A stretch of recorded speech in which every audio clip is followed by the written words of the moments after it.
Les loyers vont-ils encore baisser? C'est le thème d'une conférence qui vient de se dérouler dans le cadre du CIMI.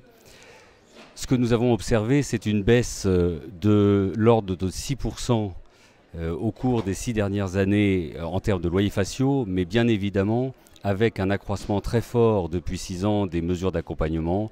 Et nous sommes aujourd'hui avec une baisse moyenne de l'ordre de moins 15 à moins 20% en fonction de l'état des immeubles et des localisations géographiques. Alors, est-ce que cela va se poursuivre?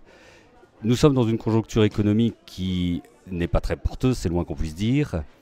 Il me semble qu'il va y avoir, nous sommes en face d'un marché à 3 vitesses.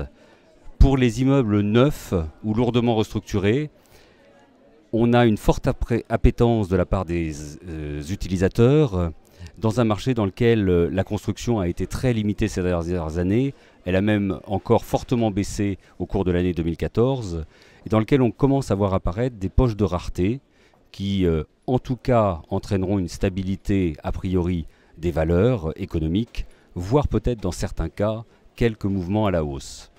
Un deuxième marché qui est celui des immeubles de seconde main, bien localisés, dans lequel il me semble que nous sommes arrivés à la fin de la baisse et que nous allons rentrer dans une phase de stabilité des valeurs, mais pas forcément de reprise, puisqu'il n'y a pas de reprise économique prévisible à court terme.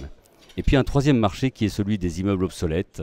Nous savons que cette part d'immeubles croît à l'intérieur du marché, et là, la question, ça n'est même plus la question du loyer, c'est y a-t-il un loyer, y a-t-il une valeur, et que pouvons-nous faire de ces immeubles qui, pour certains d'entre eux, sont restés vacants depuis plus de 4 ans.